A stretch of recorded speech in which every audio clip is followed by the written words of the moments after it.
God promised Abraham that he would be the father of a great family. But Abraham and Sarah had only one son, Isaac.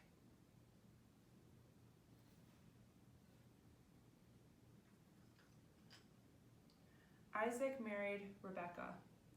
For a long time they had no children, until with God's help they had two boys, Esau and Jacob. Esau and Jacob were twins, but they were not like each other. Esau was big, and Jacob was small.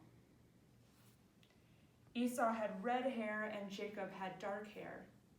Esau was hairy, and Jacob had smooth skin. Esau liked to hunt, and Jacob stayed by the tent to watch the sheep. Esau was born first, so he was the one who was supposed to have his father's things when he died. Isaac loved Esau best, but Rebekah loved Jacob best.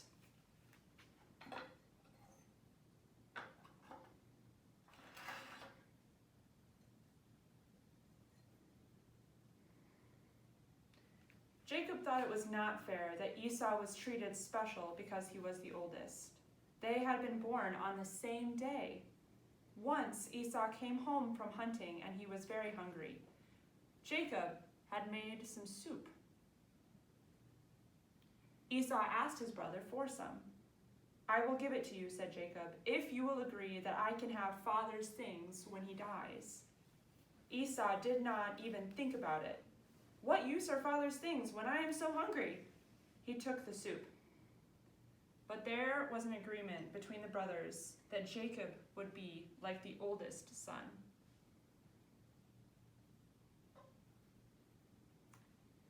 Isaac was old.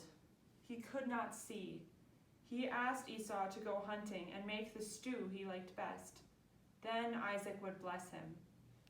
Rebekah overheard this. She thought Jacob should get the blessing, so she and Jacob made Isaac special stew from a lamb instead of a wild animal. They put animal skins on Jacob's arms so he would seem hairy, and dressed him up like Esau. Jacob went to his father with the stew. Isaac believed that Jacob was Esau, and he laid his hands on him and blessed him. When Esau returned with stew for his father, he discovered that Isaac had been tricked into giving away the blessing that should have been his. He was angry and threatened to kill Jacob.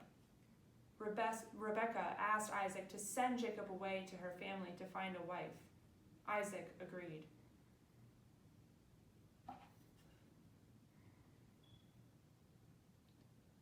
Jacob set off quickly through the desert towards Haran, where his mother's family lived. One night he found a rock and made it his pillow.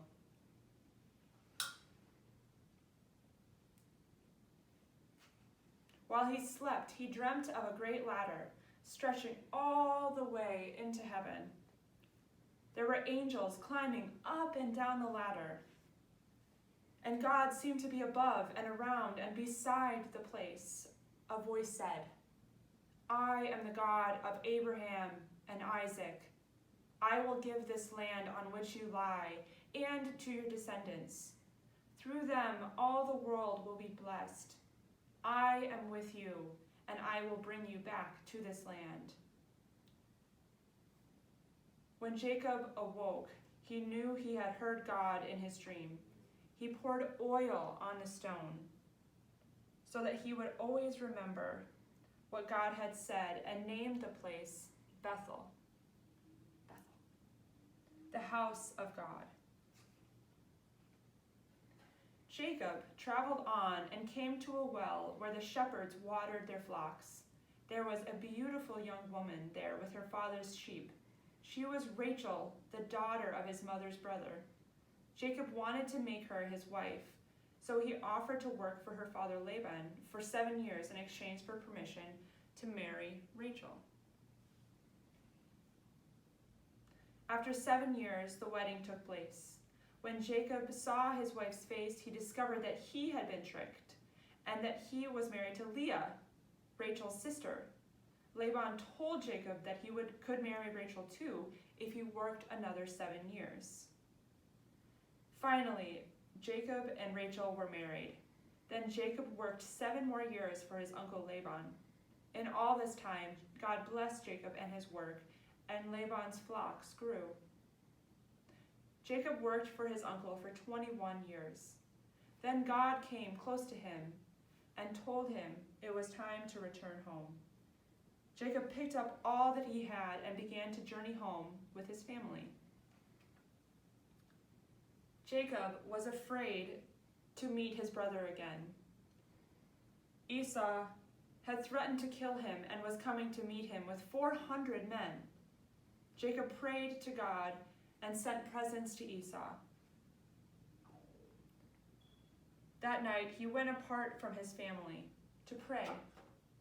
A strange thing happened.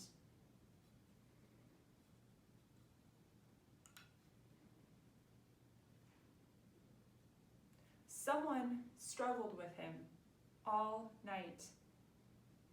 The stranger touched Jacob's thigh and his hip came out of joint. But Jacob held on until morning. The stranger said, "Let me go." But Jacob knew that this was no ordinary person. He refused to go until the stranger had given him a blessing. The stranger said, "Your name will no longer be Jacob. You will be called Israel, for you have struggled with God and with people and have prevailed." And he blessed him.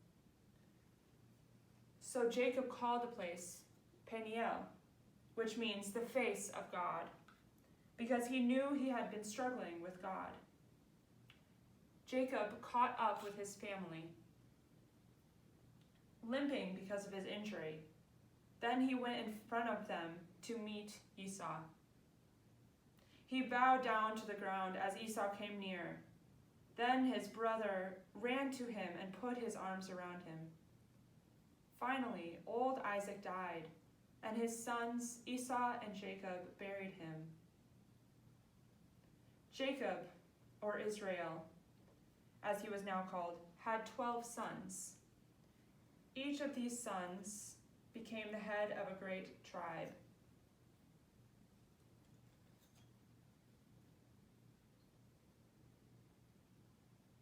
Now there were 12 tribes in the great family, and it was called Israel.